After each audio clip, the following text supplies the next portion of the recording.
If you think 2008 was the worst financial disaster of your lifetime, you're not ready for what's coming next. Because this time, every warning light is blinking red, all at once. If you listen closely, you can already hear it. A distant rumble beneath the surface of the global economy.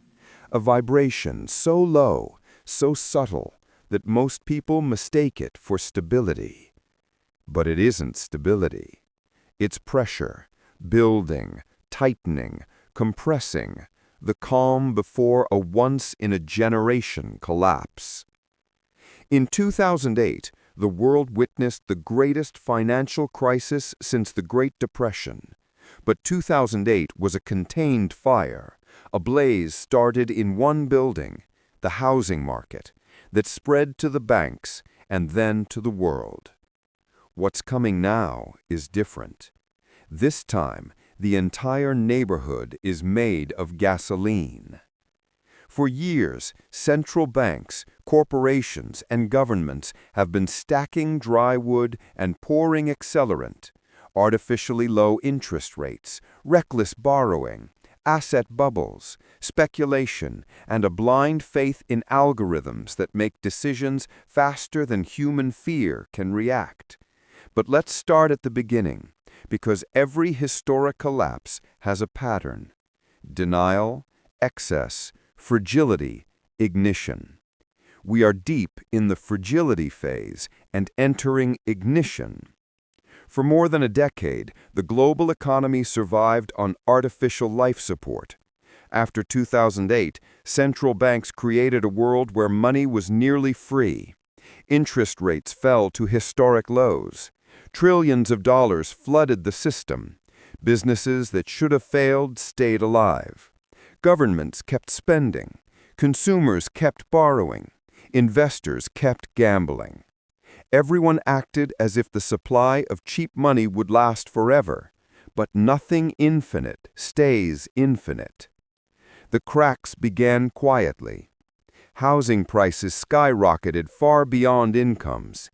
Debt levels, personal, corporate, governmental, climbed to the highest levels ever recorded. Mega corporations used borrowed money not to innovate, but to buy back their own stocks and inflate their share prices. Tech companies soared to valuations disconnected from reality. Meanwhile, geopolitical tensions rose. U.S.-China rivalry, energy crises, supply chain disruptions, and deglobalization slowly eating away at the foundations of the interconnected world built since the 1990s. But because the markets were rising, no one cared. People forgot what real fear felt like. They forgot that markets fall faster than they rise. They forgot that prosperity built on debt is not prosperity. It is a countdown. And that countdown is almost out of time. The first real shockwave came in 2020. A pandemic froze the world economy overnight.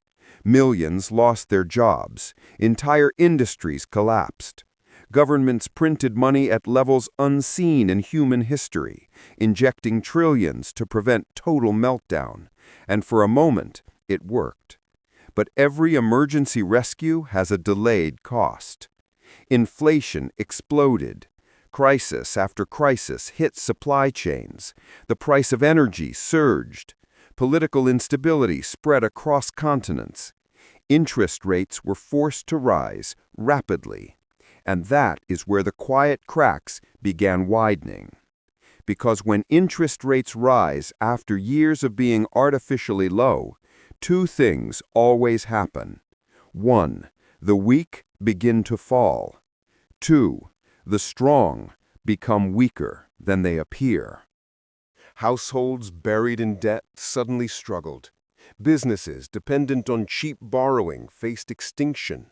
Banks with long-dated assets saw their portfolios collapse in value. Governments with bloated deficits felt the pressure rising like a kettle ready to explode. Suddenly, the myths of eternal growth and infinite money started vanishing. But the most dangerous part is this.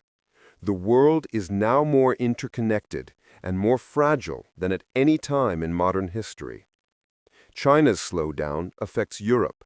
Europe's energy crisis affects Asia. America's interest rates affect currencies everywhere. And emerging markets, drowning in debt denominated in US dollars, are now on the edge of default. This is not a crack in one system. This is a crack in the global structure. If you compare the warning indicators of 2008 to now, leverage, asset bubbles, household debt ratios, corporate credit risk, government deficits, inflation pressures, declining real wages, collapsing global trade, every single gauge is flashing a brighter, deeper red. It isn't if the system breaks, it's when and where the break starts. Maybe in China's housing market, maybe in emerging market debt, maybe in U.S. commercial real estate, maybe in over-leveraged tech, maybe in the bond markets, the very backbone of global finance.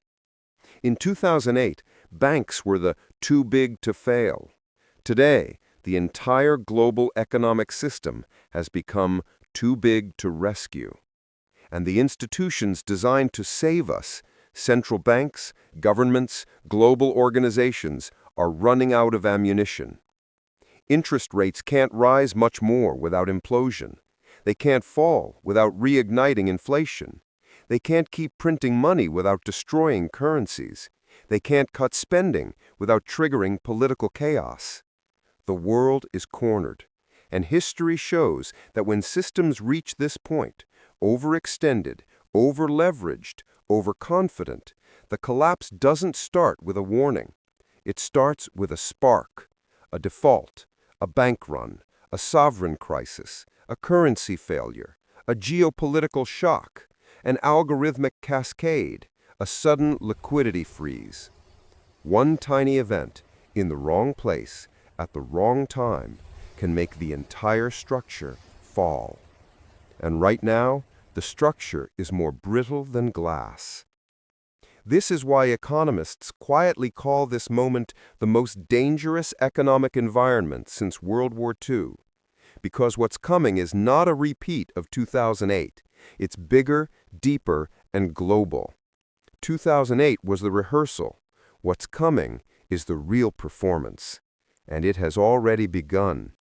You just haven't felt the impact yet. The truth about a once-in-a-generation crash is simple. It never begins with the collapse itself. It begins with a series of small, almost invisible events that the world ignores, until it's too late to stop them. Right now, those events are already happening. If you connect the dots, rising defaults, shrinking liquidity, geopolitical fragmentation, crumbling real estate sectors, weakening banks, and desperate governments, the picture becomes terrifyingly clear. The dominoes aren't just lined up. Some of them have already started to fall. Let's begin with the most fragile pillar, debt. Humanity is drowning in it. Global debt has reached the highest level in the history of our species, more than $315 trillion. That is 3 times the size of the entire global economy. And unlike 2008, this debt isn't concentrated in one area. It's everywhere.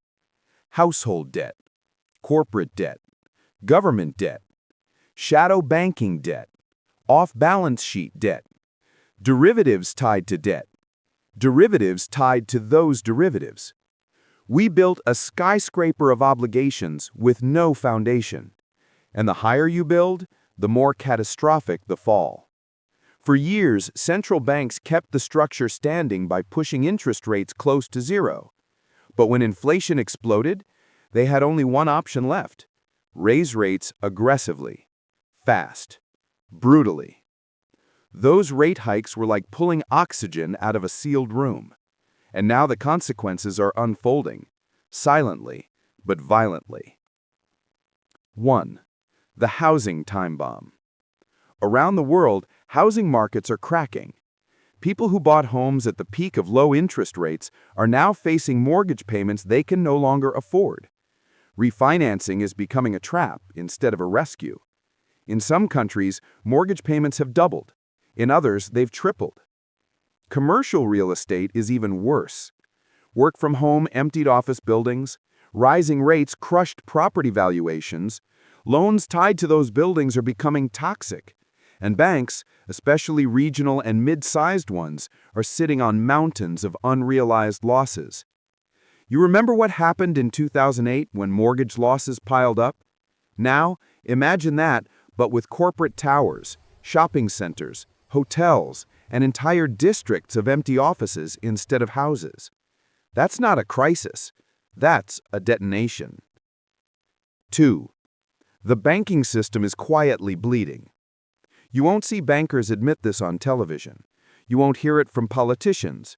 You won't read it in corporate press releases.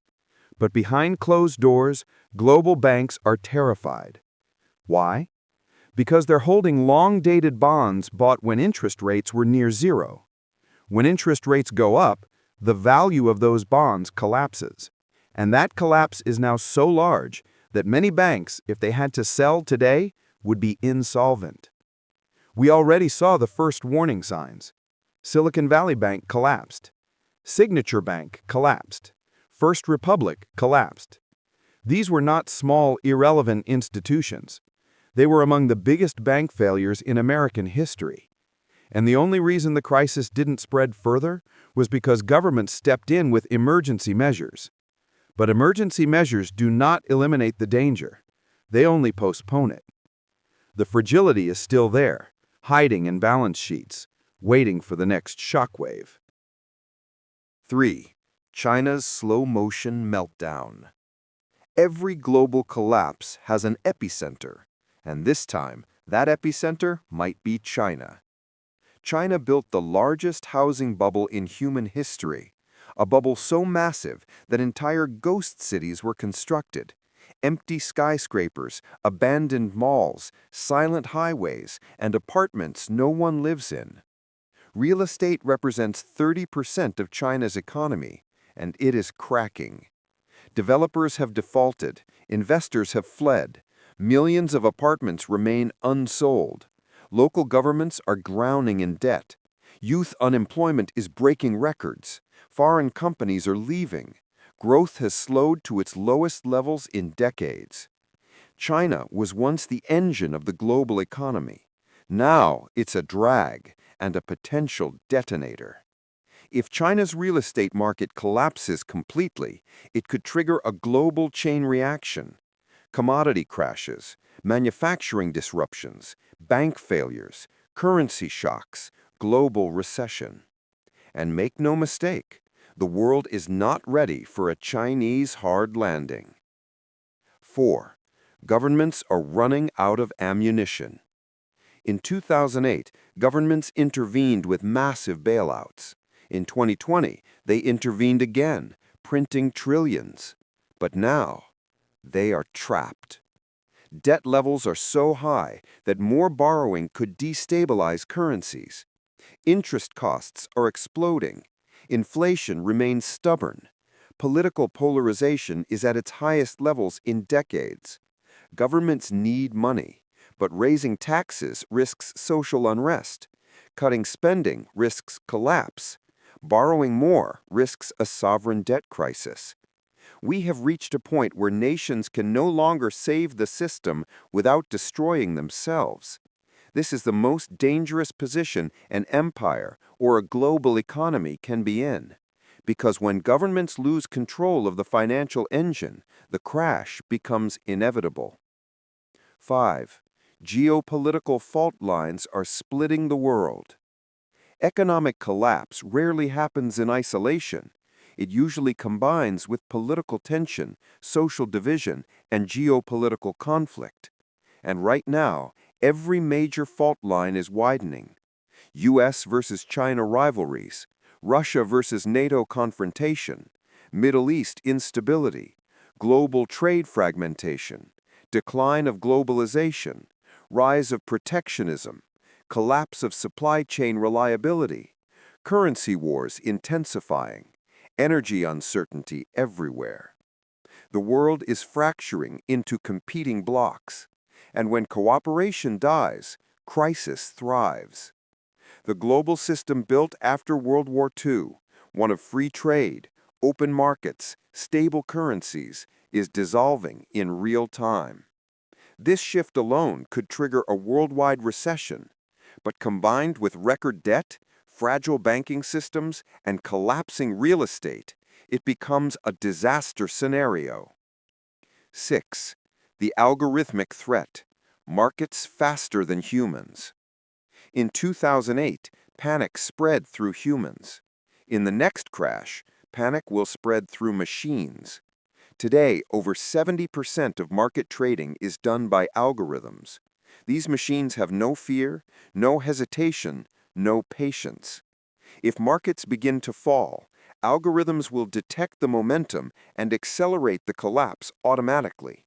Selling, shorting, liquidating, dumping assets in milliseconds. Humans won't have time to react. The crash could unfold faster than anything in financial history. A once-in-a-generation collapse won't look like 1929 or 2008. It will look like a supercomputer meltdown. Unstoppable, instantaneous, global. 7. The middle class is being crushed.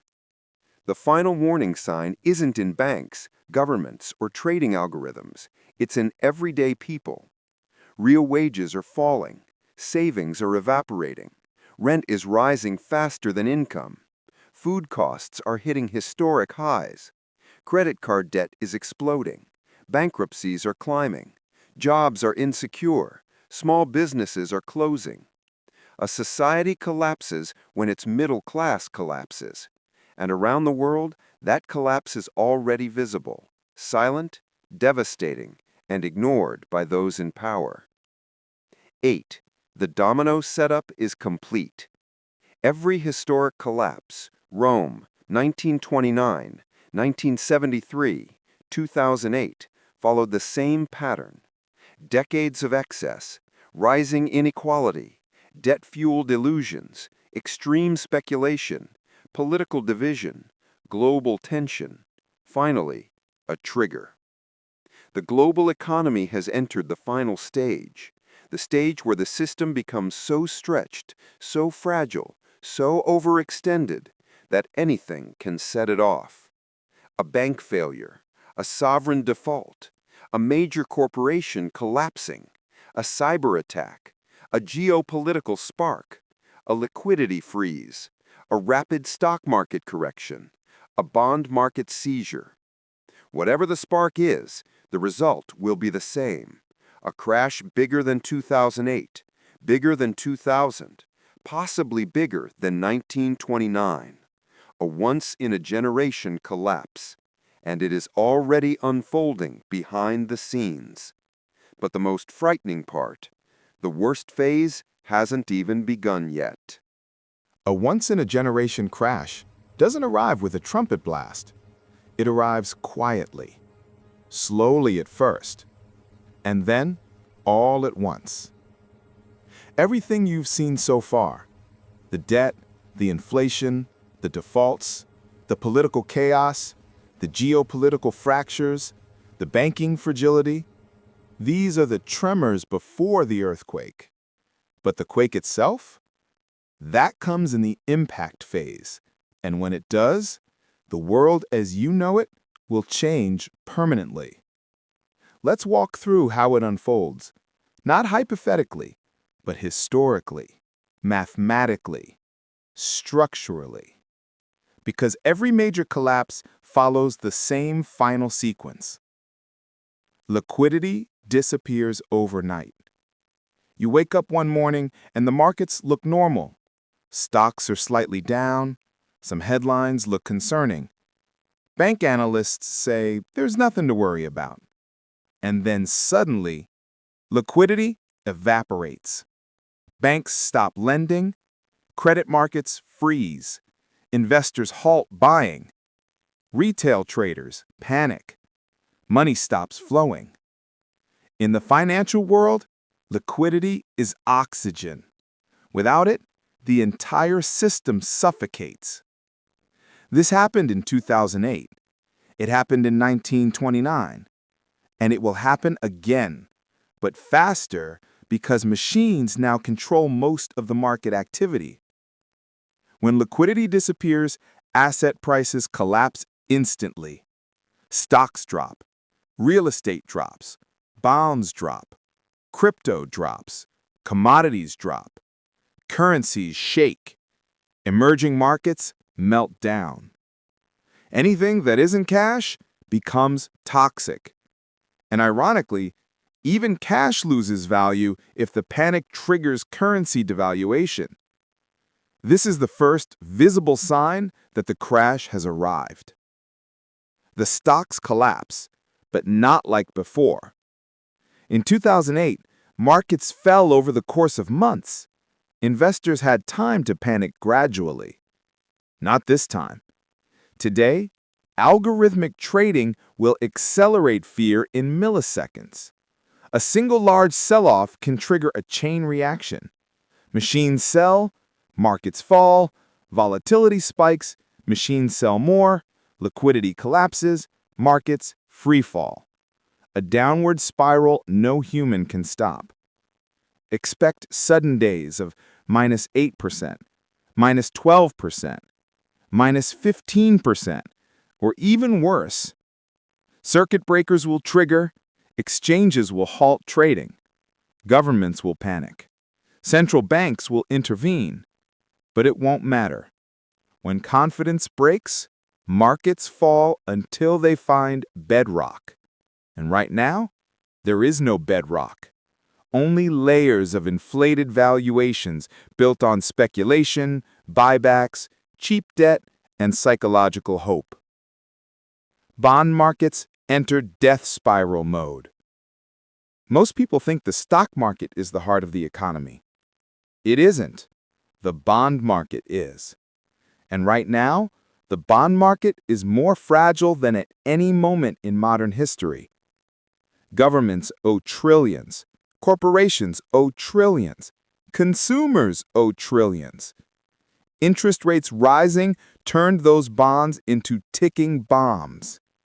When the crash hits, bond yields explode, bond prices collapse, governments struggle to refinance, corporations face bankruptcy, banks take massive losses on their portfolios. This is how sovereign debt crises begin. And when a government defaults, even a small one, the shock spreads globally. Bond markets freezing is the financial equivalent of a nuclear detonation. It stops everything. Banks begin to fail in clusters, not one at a time, but in clusters. A small regional bank goes first, then another, then a mid-sized one, then a major one begins showing signs of stress. Depositors panic, withdrawals spike, stocks plummet, emergency meetings begin. Governments step in with guarantees, but those guarantees only work if the public still trusts the government. And trust is the rarest currency of all during a collapse. Once people realize their money might not be safe, bank runs occur in waves. This is how entire financial systems fall. Not because they're empty, but because confidence disappears. Unemployment surges, quietly at first, then violently. Businesses depend on cheap credit. When that credit evaporates, companies begin cutting. Hiring freezes, reduced hours, layoffs, canceled projects, bankruptcies, closures, mass downsizing. Small businesses collapse first, then mid-sized ones. Then corporations stop expansion and move into recession mode. The middle class shrinks, the poor expand, the wealthy retreat into defensive assets. This is the phase where society begins to fracture. Crime rises, protests erupt, politics radicalizes, social trust evaporates. Every severe economic collapse becomes a social collapse. Government panic measures begin. When the crash is undeniable, governments follow a predictable script. Step 1, emergency press conferences. Step 2, blame external forces. Step 3, promise stability. Step 4, announce rescue plans. Step 5, inject liquidity. Step 6, increase surveillance. Step 7, restrict withdrawals. Step 8, blame opposition, governments, foreign actors. Step 9, quietly prepare for civil unrest. But here's what makes this collapse unique. Governments are out of ammunition. They can't cut rates. Inflation is still too high. They can't print freely. It risks currency collapse. They can't borrow more. Debt is already unsustainable. They can't raise taxes. People are barely surviving. They can't cut spending. It would trigger social unrest. The government is trapped. The central bank is trapped. The financial system is trapped. And a trapped system eventually breaks. The dollar shock waves. Many believe the US dollar is untouchable, but no currency is immortal. When global markets melt down, countries rush to protect themselves. They sell US assets. They liquidate treasuries. They retreat into local currencies or emergency reserves. This creates violent fluctuations, like the dollar might skyrocket, or suddenly weaken, or experience both in unpredictable cycles. Global trade becomes unstable. Import costs rise. Export markets shrink. Currencies collapse in emerging economies. A global currency storm begins. The wealth transfer of the century. Every major collapse in history has one hidden consequence: a massive transfer of wealth, from those who panic to those who are prepared. When the crash hits, assets become cheaper than any time in decades. Companies go bankrupt, but their pieces are sold for scraps. Real estate plummets. Stocks trade at crisis-level valuations. Entire industries reset. This is when new empires are created. The wealthy know this. The elite know this. The institutions know this. That's why they are quietly preparing while the public sleeps.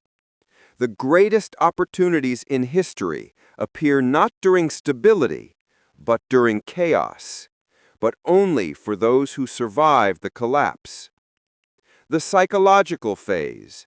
Fear turns into acceptance. The final stage of every collapse isn't financial, it's psychological. At first, people deny the warning signs. Then they fear the crash. Then they panic. Then they suffer. And finally, they accept the new reality. Once acceptance sets in, the old system is dead. A new one rises from the ashes. New rules, new markets, new currencies, new power structures, new winners, new losers, new futures. A once-in-a-generation crash doesn't just destroy wealth, it resets the entire global order. Just like 1929, just like 1971, just like 2008, but bigger. Because this time, the collapse is global, systemic, deep, structural, mathematically unavoidable. The final warning. What's coming is not a recession. It's not a correction. It's not a slowdown. It is an economic reset of historic magnitude, a structural breakdown years in the making, a global reckoning that will impact every country, every industry, every class, and every person. A once-in-a-generation crash. You can ignore it. Most will. You can pretend the signs aren't there. Most do. You can hope for a miracle. Many always do. But hope is not a strategy. Denial is not protection. Silence is not safety. The system is breaking. The cycle is turning.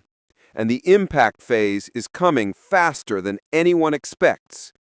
If you want to understand what happens next, how to prepare, how to survive, how to position yourself to not only endure the collapse, but rise from it, then don't miss what comes next.